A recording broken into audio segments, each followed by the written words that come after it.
Okay, joining us now in studio, Jim Joyce, former NFL football player for the Denver Broncos and works right now for Aethlon Medical, who is trying to come up with a blood marker to diagnose CTE before a person passes away. How close are you to achieving this goal? Well, that's correct, and I appreciate being here today. We feel we're closing in on it. We had participated in the first NIH-funded study to study CTE, and one of the objectives was to find a biomarker that could be the basis of a blood test that could identify CTE in the living. And we saw in former NFL players, these are individuals that are a high risk for suffering from CTE, that in former players we saw the levels of this biomarker about 9 times higher on average as compared to control subjects in the study. What football player is not at risk for CTE? Because there was a recent study done, I think it was a year ago, where they tested about 95 players, and they found that 100 players, 95%, or maybe it was higher, had CTE. So what player is not at risk for CTE? Yeah, all players are at risk. Anybody that's suffered from repetitive subconcussive blows to the head, an extended period of time where you've had these blows, you're at a risk for CTE. And the numbers, according to the Boston University CTE Center, who we've collaborated with, the current numbers based on autopsies is 97 out of 101 former NFL players. 97 out of 101. That's astonishing. Yeah. That means any football player, NFL football player, is looking at this program tonight, realizes there's a 97% chance he has CTE. As of right now, it's a high likelihood, but I always try to caution people that this is still a new disease. There's still a lot that needs to be learned. But at present, at autopsy, the diagnosis has been very high. Why is it that CTE can only be diagnosed in an autopsy? At present, there's no means, there's no biomarker or test that can identify it in the living. So what we did is we looked for a biomarker. We call it a tausome. It's in the blood. We believe it crosses the blood-brain barrier and transports tau protein, which is the hallmark. Plaquing of tau protein in the brain is the hallmark of CTE. And again, we found this biomarker to be significantly higher in former NFL players as compared to athletes that participated in sports that didn't involve repetitive subconcussive blows. The other thing we did is all of the players, and this was 78 former players and 16 control subjects, all the players also participated in a battery of memory tests, psychomotor tests to rate them for cognitive decline. And what we found was the higher the tausome levels, the worse in general they performed on cognitive decline tests. This is in the testing process. That's right. So what is your goal here? Next goal, we're getting ready to kick off what we believe will be the largest study in former NFL players.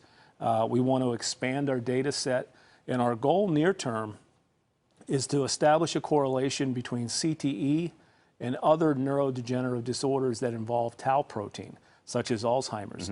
And if we can accelerate this research, I think one of the things we're excited about is the possibility of maybe cutting off 5 to 10 years off the timelines that we might be able to qualify former players to participate in drug studies, anti-tau drug studies that are now being advanced in Alzheimer's patients. 78 players, I think you said, is the amount that you tested. Do you have any hesitation from players when you call them and say, we'd like to test you?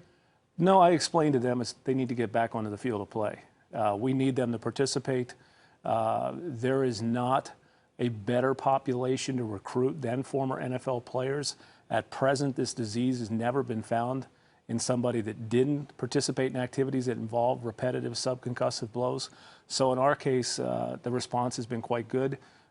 We were at Super Bowl this year and working and meeting with different heads of NFL alumni chapters across the country to kind of prepare them for this next study.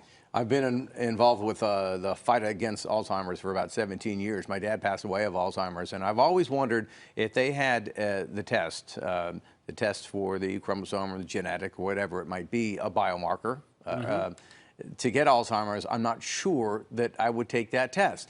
I'm wondering what the feedback is you get from football players. Well, I explained to former players, and I tried to make this as clear as possible, until there's a test to diagnose this disease in living individuals, there's no possibility to advance therapies until you have a test that's a biomarker where you can monitor changes in the levels of that biomarker. It's not possible to advance candidate therapies, and that's why we think this research is very important, because we want to be able to get former players in a position to be candidates to receive these therapies that are being administered to individuals with other type of tauopathies and neurodegenerative disorders. Jim, you played for the Denver Broncos. You played against the Pittsburgh Steelers in the playoffs. You played against Mike Webster, who was the first player diagnosed with CTE that became the subject of the movie Concussion. When you were playing at the time, did you understand the damage that you were doing to your body that Mike Webster was receiving? And could you envision yourself being in this position today? No, I don't think any of us knew the harm that playing football could have. And intuitively, after the fact, as the research has been advanced, it seems to make more sense. But no, I remember in 1984, we were playing the Steelers in the first round of the playoffs at Mile High Stadium, and as you point out, the center for the Steelers was Mike Webster. The offensive guard was Terry Long, who was also featured in the movie, drank a gallon of antifreeze to commit suicide and was subsequently diagnosed with CTE. Steelers had some bad luck. A couple years later, an offensive tackle, Justin Streisick, was diagnosed with CTE after driving his pickup truck into a tanker truck at about 100 miles an hour. So it's been a real problem in some former players. Best case scenario, that within what time frame that we have a biomarker, blood marker for CTE?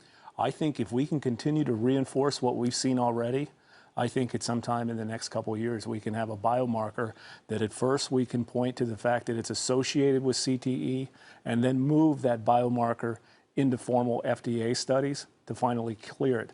But the key thing, first factor, is to show that it is associated with this disease condition and that it correlates with other types of neurological disorders. And if we can do that, that provides a baseline to be able to potentially get players included in anti-tau drug studies. Final question, not directly related to your topic, but since you played in the NFL, I can ask the question. Do you think the NFL has done enough in terms of safety, trying to prevent concussions, techniques about tackling? Do you think they've done enough? Or, as I always seem to think, that it's tough to put the genie back in the bottle? Well, that's a good point. It's a tough question to answer, because on the surface you look at this rapid accumulation of information, and it would make the NFL look suspect in terms of having an appropriate response to what's been learned.